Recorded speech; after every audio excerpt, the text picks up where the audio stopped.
ಬಿಜ್ಜಳನಿಗೂ ಕೂಡ ಒಂದು ಕ್ಷಣ ಮನಸ್ಸಿಗೆ ಭಾಳ ವ್ಯತ್ಯಯ ಆಗುತ್ತೆ. ಬಸವಣ್ಣನನ್ನ ಗಡಿಪಾರು ಮಾಡಿಬಿಟ್ಟೆ, ಬಸವಣ್ಣನಿಂದ ಅಧಿಕಾರವನ್ನು ಕಿತ್ಕೊಂಡು ಬಿಟ್ಟೆ. ಎಷ್ಟು ಪಡ್ಕೊಂಡಿದ್ದೆ ಬಸವಣ್ಣನಿಂದ, ನಾನು ಎಷ್ಟು ಪಡ್ಕೊಂಡಿದ್ದೆ, ತೀರಿಸಲಿಕ್ಕೆ ಆಗಲಾರದಿರುವಷ್ಟನ್ನು ಬಸವಣ್ಣನಿಂದ ಪಡ್ಕೊಂಡಿದ್ದೆ. ನಾನು ಯಾವತ್ತಿಗೂ ಕೂಡ ಬಸವಣ್ಣ ನನ್ನಿಂದ ಆದೆ ಬಿಜ್ಜಳ ನೀನು ಅಂತೇಳಿ ಹೇಳಿರಲಿಲ್ಲ. ಅಂಥ ಬಸವಣ್ಣನನ್ನು ನಾನು ಈ ಒಂದು ಘಟನೆಯ ಕಾರಣಕ್ಕೋಸ್ಕರ ಎಷ್ಟು ಕೆಟ್ಟದಾಗಿ ನಡೆಸಿಕೊಂಡೆ ಅಂತ ಬಿಜ್ಜಳನಿಗೂ ಕೂಡ ಮನಸ್ಸಿಗೆ ಭಾಳ ವ್ಯತ್ಯಯ ಆಗುತ್ತೆ. ಭಾಳ ವ್ಯತ್ಯಾಗಿ ಏನು ಮಾಡ್ತಾನೆ ಅಂತ ಹೇಳಿದ್ರೆ, ಆ ಕೊಂಡೆಯ ಮಂಚಣ್ಣನಂತ ಆ ಮಂತ್ರಿಗಳೇನಿದ್ರಲ್ಲ, ಆ ಮಂತ್ರಿಗಳೆಲ್ಲರನ್ನು ಕರೆದು ಇನ್ನೇನು ಮಾಡಬೇಕು, ನಿಮ್ಮ ಜವಾಬ್ದಾರಿ, ರಾಜನ ಆಜ್ಞೆಗೆ ಕಾಯಬೇಕಾದಂಥ ಅಗತ್ಯ ಇಲ್ಲ, ನನಗೆ ಮನಸ್ಸು ಭಾಳಷ್ಟು ಕೆಟ್ಟು ಹೋಗಿದೆ ಅಂಥೇಳಿ ಅವನು ಅಂತಃಪುರ ಸೇರ್ಕೊಂಡು ಬಿಡ್ತಾನೆ. ಹೀಗೆ ಅಂತಃಪುರ ಸೇರಿಕೊಂಡು ಬಸವಣ್ಣ ಆ ಕಡೆ ಕಲ್ಯಾಣವನ್ನು ಬಿಟ್ಟು ಹೋಗ್ತಾ ಇರಬೇಕಾದ್ರೆ ಅಲ್ಲಿರ್ತಕ್ಕಂಥ ಶರಣರೆಲ್ಲರಿಗೂ ಕೂರ್ತು ಹೇಳ್ತಾರವರು, ನಾನು ಬಂದ ಕಾರ್ಯಕ್ಕೆ ನೀವು ಬಂದಿರಿ, ನೀವು ಬಂದ ಕಾರ್ಯಕ್ಕೆ ನಾನು ಬಂದೆನು, ನೀವು ಬಂದ ಕಾರ್ಯಕ್ಕೆ ಪ್ರಭುದೇವರು ಬಂದರು ಹೇಳ್ತಾರೆ. ನೀವೆಲ್ಲ ಬಂದಿದ್ದು ಕಲ್ಯಾಣವನ್ನು ಕಟ್ಟೋದಕ್ಕೋಸ್ಕರವಾಗಿ, ನೀವು ಬಂದಿದ್ದು ಶಿವಪುರವನ್ನು ನಿರ್ಮಾಣ ಮಾಡೋದಕ್ಕೋಸ್ಕರವಾಗಿ, ನೀವು ಬಂದಿದ್ದು ಈ ಒಂದು ಸಾಮರ್ಥ್ಯಗಳನ್ನು ಬಿತ್ತಿ ಭಕ್ತಿ ಬೆಳೆಯನ್ನು ಬೆಳೆಯೋದಕ್ಕೋಸ್ಕರವಾಗಿ ಬಂದಿರತಕ್ಕಂಥವ್ರು. ಹಾಗೆ ನೀವು ಬಂದ ಕಾರ್ಯಕ್ಕೆ ಪ್ರಭುದೇವರು ಕೂಡ ಬಂದು ಸೇರಿಕೊಂಡ್ರು, ಅವರು ಬೆಳೆದ್ರು. ಎಷ್ಟು ಬೆಳೆದ್ರು ಬೆಳೆಗಳನ್ನು ಅಂತ ಹೇಳಿದ್ರೆ, ಭುವಿಯನ್ನೆಲ್ಲ ವ್ಯಾಪಿಸಿತ್ತು ಭಕ್ತಿಯ ಬೆಳಸು, ಅಷ್ಟು ಚಂದ ಬೆಳೆದ್ವಪ್ಪ. ಇವತ್ತು ಆ ಬೆಳೆಯನ್ನು ಬೆಳೀತಾ ಬೆಳೀತಾ ಬೆಳೀತಾ ಕಲ್ಯಾಣ ಪ್ರಣತೆಯಾಗಿತ್ತು. ನಾನು ತೈಲವಾದೆ, ನೀವು ಬತ್ರಿಯಾದಿರಿ, ಪ್ರಭುದೇವರು ಜ್ಯೋತಿಯಾದರು.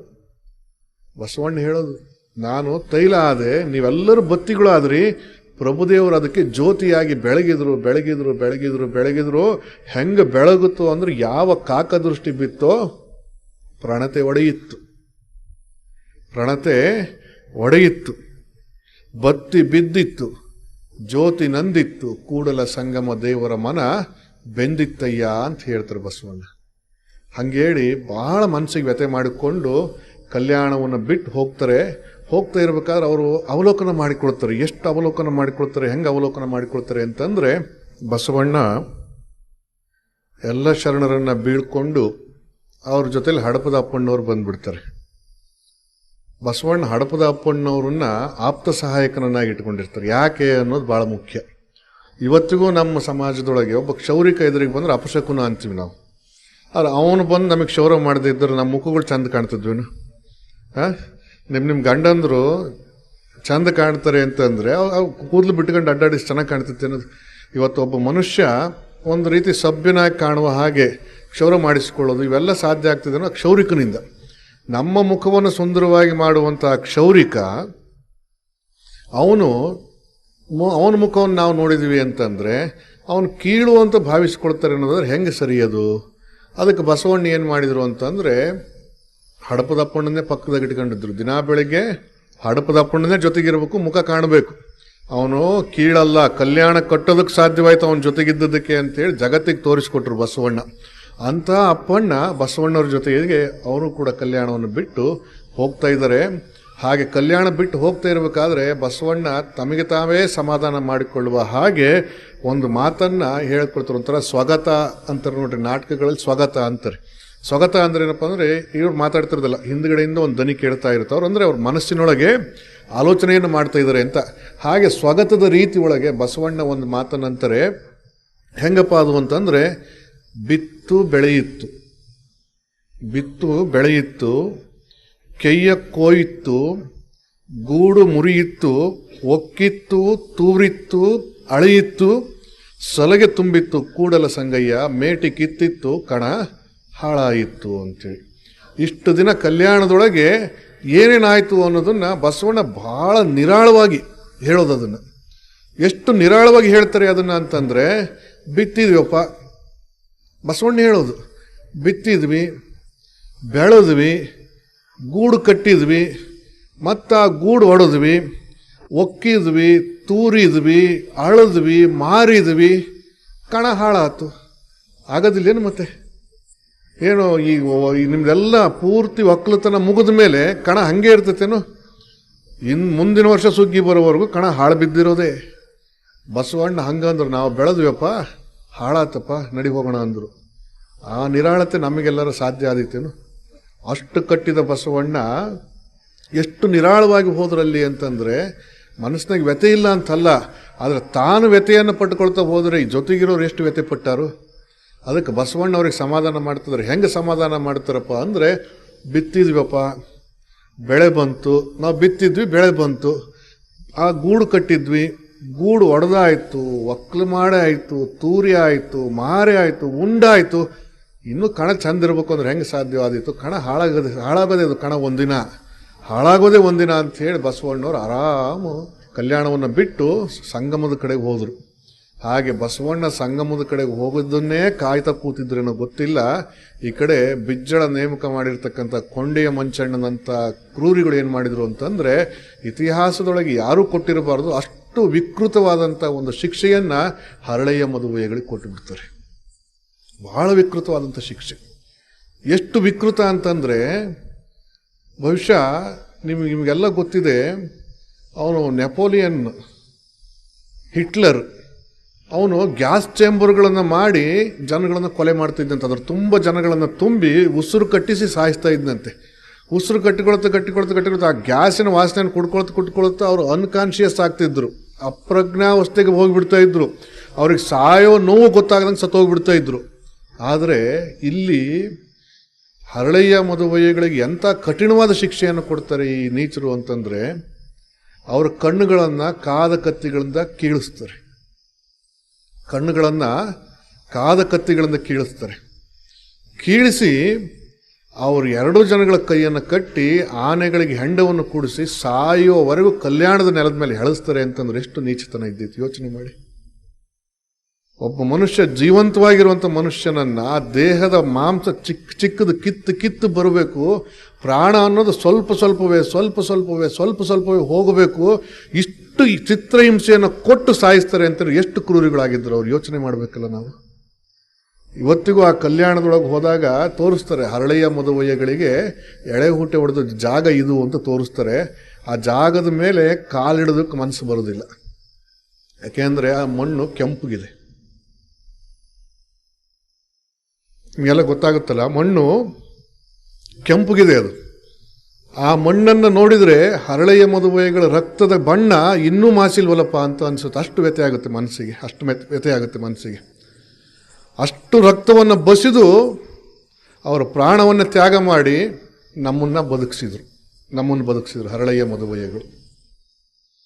ಇದನ್ನು ಇತಿಹಾಸದ ಯಾವ ಪುಟಗಳು ಕೂಡ ದಾಖಲೆ ಮಾಡಲಿಲ್ಲ. ಈ ಘಟನೆಯನ್ನು ಇತಿಹಾಸದ ಯಾವ ಪುಟಗಳು ದಾಖಲೆ ಮಾಡಲಿಲ್ಲ. ಭೀಮಕವಿಯ ಬಸವ ಪುರಾಣದಲ್ಲಿ ಹೇಳೋದೇನಪ್ಪ ಅಂತಂದರೆ, ಹರಳೆಯ ಮದುವೆಗಳ ಕಣ್ಣು ಕೀಳಿಸಿದ ಬಿಜ್ಜಳ ಅಷ್ಟೇ. ಯಾಕೆ ಕೀಳಿಸಿದ ಅಲ್ಲಿಯೂ ದಾಖಲಾಗೋದಿಲ್ಲ. ಹರಿಹರನ ಬಸವರಾಜ ದೇವರ ರಗಳೆ ಒಳಗೆ ಬಸವಣ್ಣನವರ ಅಂತ್ಯ ಹೇಗಾಯಿತು ಅನ್ನೋದು ದಾಖಲೆಯೇ ಆಗೋದಿಲ್ಲ. ಶಿಷ್ಟ ಇತಿಹಾಸಕಾರರು ಇದನ್ನು ಪುಟಗಳಲ್ಲಿ ದಾಖಲೆ ಮಾಡೋದಿಲ್ಲ, ಆದರೆ ಜನಪದರು ಅದನ್ನು ದಾಖಲೆ ಮಾಡ್ತಾರೆ. ಈಗ ಹೇಳಿದ್ರು ನೋಡ್ರಿ, ನೋಡು ಲಿಂಗವೇ, ಅದರೊಳಗೆ ಏನಾಯಿತು ಹರಳೆಯ ಮದುವೆಗಳಿಗೆ ಅನ್ನೋದನ್ನು ಅದರೊಳಗೆ ದಾಖಲೆ ಮಾಡಿದರು. ಜನಪದ ಕಥನಗಳಲ್ಲಿ, ಜನಪದ ಗೀತೆಗಳಲ್ಲಿ ಹರಳೆಯ ಮದುವೆಗಳಿಗೆ ಯಾಕೆ ಎಳೆ ಹುಟ್ಟಿ ಶಿಕ್ಷೆ ವಿಧಿಸಿದ್ರು ಅನ್ನುವಂಥದ್ದನ್ನು ದಾಖಲೆ ಮಾಡಿದರು. ಹೀಗೆ ದಾಖಲೆ ಮಾಡಿ ಅದನ್ನು ಬಾಯಿಂದ ಬಾಯಿಗೆ ಮರಿಬಾರದು ನಮ್ಮ ಜನ. ಈ ಬುದ್ಧಿವಂತರು ಅನ್ನಿಸಿಕೊಂಡಿರ್ತಕ್ಕಂಥವ್ರು ಬರೆದಂಥ ಇತಿಹಾಸದಲ್ಲಿ ಅದು ಇಲ್ಲದೆ ಇದ್ರೇನಂತೆ, ನಾವು ದಡ್ರು ಇತಿಹಾಸದೊಳಗೆ ಉಳ್ಕೊಳ್ಳಿ ಅಂತ ಹೇಳಿ ಅವರು ಜನಪದರು ಹಾಡಿದರು. ತೂರ್ಬೇಕಾರೆ ಹಾಡಿದರು, ಕೇರ್ಬೇಕಾರೆ ಹಾಡಿದರು, ಬೀಸ್ಬೇಕಾರೆ ಹಾಡಿದರು, ಬಿತ್ತಬೇಕಾದ್ರೆ ಹಾಡಿದರು, ಮಾರ್ಬೇಕಾದ್ರೆ ಹಾಡಿದರು, ಮದುವೆ ಮಾಡಬೇಕಾದ್ರೆ ಹಾಡಿದರು, ಉಣಾಕಬೇಕಾದ್ರೆ ಹಾಡಿದರು. ಹಾಡಿ ಇವತ್ತಿನವರೆಗೂ ಇತಿಹಾಸದ ಪುಟಗಳಿಂದ ಅದು ಮಾಸಲಾರದ ಹಾಗೆ ಜನಪದರು ಉಳಿಸಿಕೊಂಡು ಬಂದರು ಈ ಘಟನೆಗಳನ್ನು.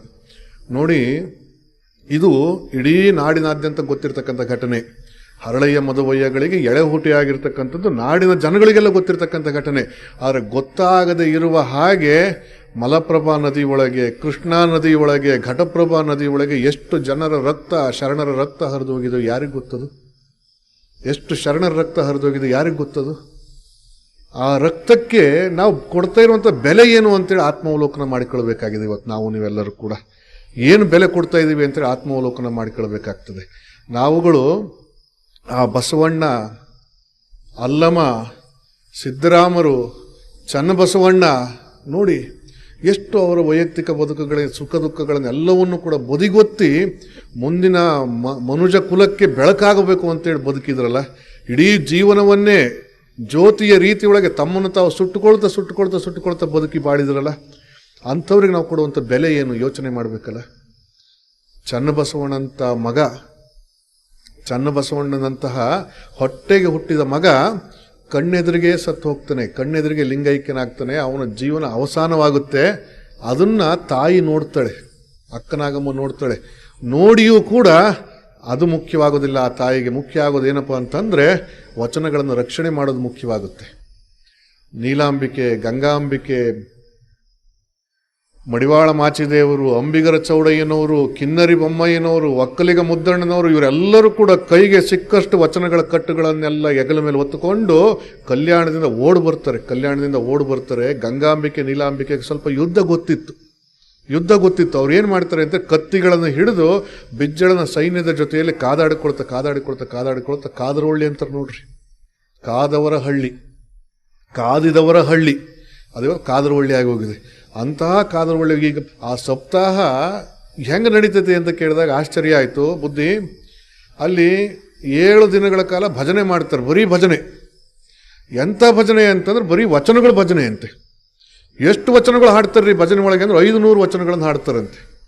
ಹಾಡೋರನ್ನ ನೋಡಿದ್ರೆ ಬುದ್ಧಿ ಕರ್ಕೊಂಡು ಬಂದು ಮುಂದೆ ನಿಲ್ಲಿಸ್ತೀವಿ, ಇವ್ರು ಹಾಡ್ತಾರೆ ಅಂತ ನಿಮಗೆ ಮನಸ್ಸಲ್ಲೂ ಅನ್ಸೋದಿಲ್ಲ. ಅಂಥ ಜನಗಳು ಕುರಿ ಕಾಯೋರು ವಚನ ಹಾಡ್ತಾರೆ. ತಾಳಬದ್ಧವಾಗಿ, ರಾಗಬದ್ಧವಾಗಿ ದಂಬಡಿ ನುಡಿಸ್ಕೊಳ್ತಾ ತಾಳ ಹಾಕೊಳ್ತಾ ವಚನಗಳನ್ನು ಹಾಡ್ತಾರೆ. ಬುದ್ಧಿ ದನ ಕಾಯೋರು ವಚನ ಹಾಡ್ತಾರೆ, ಅಲ್ಲಿ ಚಪ್ಪಲಿ ಒಲಿಯೋನು ವಚನ ಹಾಡ್ತಾರೆ. ಇಂಥವ್ರು ಹಾಡಲ್ಲ ಅನ್ನಂಗಿಲ್ಲ, ಎಲ್ಲರೂ ವಚನಗಳನ್ನು ಹಾಡ್ತಾರೆ. ಅಷ್ಟು ಚಂದ ನಡೆಯುತ್ತೆ ಸಪ್ತಾಹ ಅಂತ ಅಂದ್ರು ಇವತ್ತಲ್ಲಿ ಕಾದರವಳ್ಳಿ ಒಳಗೆ. ಅಂಥ ಕಾದರವಳ್ಳಿ ಒಳಗೆ ಕಾದುಕೊಳ್ತಾ ಮಲಪ್ರಭಾ ನದಿಯ ಮಧ್ಯದಲ್ಲಿ ಗಂಗಾಂಬಿಕೆ ತಾಯಿ ಲಿಂಗದೊಳಗಾಗ್ತಾಳೆ. ಬಹುಶಃ ನಿಮಗೆಲ್ಲ ಗೊತ್ತಿದೆಯೋ ಇಲ್ಲೋ, ಗಮನಿಸಿದ್ರಿಲ್ಲೋ ಗೊತ್ತಿಲ್ಲ ನನಗೆ. ನೀಲಾಂಬಿಕೆ ಸಮಾಧಿ ಇದೆಯಲ್ಲ, ಕೂಡಲ ಸಂಗಮದ ಈಚೆ ದಂಡೆ ಮೇಲೆ ರಕ್ಕಸಿಗೆ ತಂಗಡಿಗೆ ಅಲ್ವಾ ಅದು, ಆ ದಂಡೆ ಮೇಲೆ ನೀಲಾಂಬಿಕೆ ಸಮಾಧಿಗೆಲ್ಲ ಭಾಳ ಚೆನ್ನಾಗಿ ಮಾಡಿದ್ದಾರೆ. ಆ ಸಮಾಧಿ ಇನ್ನೂ ಏನೂ ಮಾಡಿರಲಿಲ್ಲ, ಹಳೆಯ ಕಟ್ಟಡ ಇತ್ತು. ಅಲ್ಲಿ ಹೋದಾಗ ನೀಲಾಂಬಿಕೆ ಮೂರ್ತಿಯನ್ನು ಒಂದು ಕಟ್ಟೆ ಮೇಲೆ ಇಟ್ಟಿದ್ರು. ಅದ್ರ ಪಕ್ಕದಲ್ಲಿ ಒಂದು ಗುಂಡು ಕಲ್ಲಿನ ಗಾತ್ರದ ಒಂದು ಕಲ್ಲಿತ್ತು. ಹಳಬ್ರು ಯಾರಾದ್ರೂ ನೋಡಿದ್ರೆ ಗೊತ್ತಿರುತ್ತೆ ನಿಮಗೆ, ಒಂದು ಕಲ್ಲಿತ್ತು. ಅಲ್ಲೇ ಕುರಿ ಕಾಯ್ತಾ ಇದ್ದಂಥ ಕುರಿಗಾಹಿಗಳನ್ನು ಕರೆದು, ಇದು ನೀಲಾಂಬಿಕೆ ಮೂರ್ತಿ, ಇದು ಯಾಕೆ ಇಟ್ಟಿದ್ದಾರೆ ಈ ಕಲ್ಲನ್ನು ಅಂತ ಕೇಳಿದಾಗ ಆ ಕುರಿಗಾಹಿ ಹೇಳ್ದ, ಅದು ನೀಲಾಂಬಿಕೆ ತಲೆ ಬುದ್ಧಿ ಅಂತಂದು. ಯೋಚನೆ ಮಾಡಿ, ನೀಲಾಂಬಿಕೆಗೆ ಅಂತ್ಯ ಹೇಗೆ ಬಂದಿರ್ಬೋದು? ನಾವು ಭಾವುಕರು, ಭಕ್ತಿವಂತರು ಅದನ್ನು ಐಕ್ಯ ಅಂತ ಬಣ್ಣಿಸಬಹುದು. ಆದರೆ ಜನಪದರು ನೀಲಾಂಬಿಕೆ ತಲೆ ಅಲ್ಲಿ ಬಿದ್ದಿದೆ ಅಂದರೆ ಹೆಂಗಾಗಿರ್ಬೇಡ, ಯೋಚನೆ ಮಾಡಬೇಕಲ್ಲ ನಾವೆಲ್ಲ. ಎಷ್ಟು ಬಲಿದಾನ ಆತಲ್ಲ. ಹಿಂಗೆ ಕಲ್ಯಾಣ ಹಾಳಾಗಿಬಿಡ್ತು. ನೀಲಾಂಬಿಕೆ ಅಂತಾಳೆ, ಕಲ್ಯಾಣವಿಲ್ಲ ಕೈಲಾಸವಿಲ್ಲ, ಕಲ್ಯಾಣವಿಲ್ಲದ ಕಾರಣ ಕೈಲಾಸವಿಲ್ಲ. ಈ ಕಲ್ಯಾಣ ಕೈಲಾಸ ಯಾಕಿಲ್ಲಪ್ಪ ಅಂತಂದ್ರೆ ಬಸವನ ಮೂರ್ತಿಯು ಇಲ್ಲದ ಕಾರಣ ಕಲ್ಯಾಣವೂ ಇಲ್ಲ, ಕೈಲಾಸವೂ ಇಲ್ಲ. ಬಸವಣ್ಣ ಹೋದ್ರು ಕಲ್ಯಾಣ ಕಟುಕುರಿಕೇರಿಯಾಗಿ ಹೋಗಿಬಿಡ್ತು. ಹಿಂಗೆ ವ್ಯಥೆಪಟ್ಟರು ಶರಣರು, ಅದನ್ನು ವರ್ಣಿಸಕ್ಕೆ ಸಾಧ್ಯವಾಗಲಿರುತ್ತಿರುವ ಹಾಗೆ ವ್ಯಥೆಯನ್ನು ಪಟ್ಟರು. ನೋಡಿ, ಇಷ್ಟೆಲ್ಲ ನೋವನ್ನು ಅನುಭವಿಸಿ ಇಷ್ಟು ಮೌಲಿಕವಾದಂಥ ತತ್ವ ಸಿದ್ಧಾಂತಗಳನ್ನು, ಬದುಕು ಬಾಳ್ವೆಗಳನ್ನು ನಮಗೆ ಕೊಟ್ಟು ಬಸವಣ್ಣನವರು ಬಯಲಾದರು. ನಾವು ನಿತ್ಯ ಪೂಜೆ ಮಾಡುವಂಥ ಲಿಂಗದೊಳಗೆ ಲಿಂಗವಾದರು ಬಸವಾದಿ ಪ್ರಮುಖರು. ನಾವು ನಿತ್ಯ ಲಿಂಗ ಪೂಜೆ ಮಾಡ್ತಾ ನಮ್ಮ ಆತ್ಮಸಾಕ್ಷಿಯ ಪ್ರತೀಕವಾಗಿ ಲಿಂಗವನ್ನು ನೋಡ್ತೀವಲ್ಲ, ಅದ್ರ ಜೊತೆಯಲ್ಲಿ ನಾವು ಹೊಂದ್ಕೊಳ್ಬೇಕು. ಇದರೊಳಗೆ ಕುತ್ಕೊಂಡು ಬಸವಾದಿ ಪ್ರಮುಖರು ನಮ್ಮನ್ನು ನೋಡ್ತಾ ಇದ್ದಾರೆ. ಅಲ್ರಪ್ಪ, ಇಷ್ಟು ನಿಕೃಷ್ಟವಾಗಿ ಬದುಕ್ತಾ ಇದ್ದೀರಲ್ಲ ನಮ್ಮ ತತ್ವ ಸಿದ್ಧಾಂತ ಹಿಡ್ಕೊಂಡು, ಇದಕ್ಕೋಸ್ಕರವಾಗಿ ನಾವು ಪ್ರಾಣ ತ್ಯಾಗ ಮಾಡಬೇಕಾಗಿತ್ತ ಅಂತ ಹೇಳಿ ಬಸವಾದಿ ಪ್ರಮುಖರು ನಿತ್ಯ ಆ ಲಿಂಗದೊಳಗೆ ನಮ್ಮನ್ನು ಪ್ರಶ್ನೆ ಮಾಡ್ತಾ ಇದ್ದಾರೆ. ಅದನ್ನು ನಾವು ನೋಡಬೇಕು. ಅದು ನೋಡಲಿಲ್ಲ ಅಂತ ಹೇಳಿದ್ರೆ ಅವರ ತ್ಯಾಗಕ್ಕೆ, ಅವರ ಬಲಿದಾನಕ್ಕೆ, ಅವರ ರಕ್ತ ತರ್ಪಣಕ್ಕೆ ಯಾವುದೇ ಒಂದು ಬೆಲೆಯೂ ಕೂಡ ಇರೋದಿಲ್ಲ. ಆ ಜೀವಗಳು ನರಳಿದ್ದಕ್ಕೆ ನಾವೇನು ಕೊಟ್ಟ ಹಾಗಾಗಲಿಲ್ಲ. ಒಬ್ಬ ಯೇಸು ಕ್ರಿಸ್ತ ಅವನನ್ನ ಶಿಲುಬೆಗೆ ಏರಿಸಿದರು. ಅವನಿಗೂ ಏನು ಕಡಿಮೆ ಹಿಂಸೆ ಕೊಡಲಿಲ್ಲ. ಅವರು ಜೀವಂತ ಇರುವಾಗ ರಕ್ತ ಸೋರಿ ಸಾಯಬೇಕು ಅಂತೇಳಿ ಅವನ ಕೈಗಳನ್ನು, ತಲೆಯನ್ನು ಶಿಲುಬೆಗೆ ಏರಿಸಿ ಮಳೆ ಹೊಡೆದು ಸಾಯಿಸಿದರು. ಯೇಸು ಕ್ರಿಸ್ತನನ್ನ. ಒಬ್ಬ ಯೇಸು ಕ್ರಿಸ್ತ ಅನುಭವಿಸಿದ ನೋವು ಇಡೀ ಜಗತ್ತಿನಾದ್ಯಂತ ಪ್ರೇಮದ ಪ್ರಚಾರಕ್ಕೆ, ಪ್ರೇಮದ ಮೂಲಕವಾಗಿ ದೈವ ಭಕ್ತಿಯನ್ನು ಜಾಗೃತಗೊಳಿಸೋದಕ್ಕೆ ಕಾರಣವಾಯಿತು. ನಮ್ಮಲ್ಲಿ ಎಷ್ಟು ಯೇಸು ಕ್ರಿಸ್ತರು ಮಣ್ಣಾದರು, ಎಷ್ಟು ಯೇಸು ಕ್ರಿಸ್ತರ ರಕ್ತ ನೆಲಕ್ಕೆ ತರ್ಪಣ ಆಯಿತು, ನಮಗೇನಾದರೂ ಗೊತ್ತಿದೆಯಾ? 12ನೇ ಶತಮಾನದೊಳಗೆ ಹರಳಯ್ಯ ಮದುವಯ್ಯ ಅನ್ನುವಂಥ ಯೇಸು ಕ್ರಿಸ್ತರ ತರ್ಪಣ ಆಯಿತು, ರಕ್ತ ತರ್ಪಣ ಆಯಿತು. ಅವ್ರ ಜೊತೆಯಲ್ಲಿ ಹೆಸರು ಇಡೋದು ಗೊತ್ತಿರಲಾರ್ದೇ ಇರುವಷ್ಟು ಜನ ಶಿವಶರಣ ಶರಣೀಯರು ರಕ್ತ ತರ್ಪಣ ಆಯಿತು. ಅವತ್ತಿನಿಂದ ಇವತ್ತಿನವರೆಗೂ ಅದು ನಡೀತಾನೇ ಇದೆ. ರಕ್ತ ಕೊಡ್ತಾನೆ ಇದ್ದಾರೆ. ಯಾರೂ ಕೂಡ ಯೇಸು ಕ್ರಿಸ್ತನಿಗೆ ಮಳೆ ಹೊಡೆದಾಗ ಹಣೆಗೆ ಮಳೆ ಹೊಡೆದಿರಲಿಲ್ಲ. ಎಂ ಕಲಬುರ್ಗಿಯವರು ಹಣೆಗೆ ಗುಂಡಿಟ್ಟು ಹೊಡೆದ್ಬಿಟ್ರು. ಕಲಬುರ್ಗಿಯವರು ಗುಂಡಿಟ್ರು. ಅಲ್ಲಿ ತನಕನೂ ಯೇಸು ಕ್ರಿಸ್ತರು. ಇನ್ನು ಎಷ್ಟು ಯೇಸು ಕ್ರಿಸ್ತರು ಬಲಿ ಹೋಗಬೇಕು? ನಮ್ಮ ಅಜ್ಞಾನಕ್ಕೆ, ನಮ್ಮ ಮೌಢ್ಯತೆಗೆ, ನಮ್ಮಲ್ಲಿರ್ತಕ್ಕಂಥ ಅಹಂಭಾವನೆಗಳಿಗೆ, ನಮ್ಮಲ್ಲಿರ್ತಕ್ಕಂಥ ಈ ಜಾತಿಯ ಕರ್ಮಟತೆಗೆ ಇನ್ನು ಎಷ್ಟು ಯೇಸು ಕ್ರಿಸ್ತರು ಬಲಿ ಹೋಗಬೇಕು? ಎಷ್ಟು ಹರಳೆಯ ಮದುವೆಗಳು ಬಲಿ ಹೋಗಬೇಕು ಹೇಳಿ? ಯೋಚನೆ ಮಾಡಬೇಕಲ್ಲ ನಾವು. ಇದನ್ನು ನಾವು ಯೋಚನೆ ಮಾಡಲಿಲ್ಲ ಅಂತ ಹೇಳಿದ್ರೆ ನಾವೆಲ್ಲರೂ ಕೂಡ ಮನುಷ್ಯರು ಅಂದುಕೊಳ್ಳೋದಕ್ಕೆ ಅಯೋಗ್ಯರಾಗಿ ಬಿಡ್ತೀವಿ.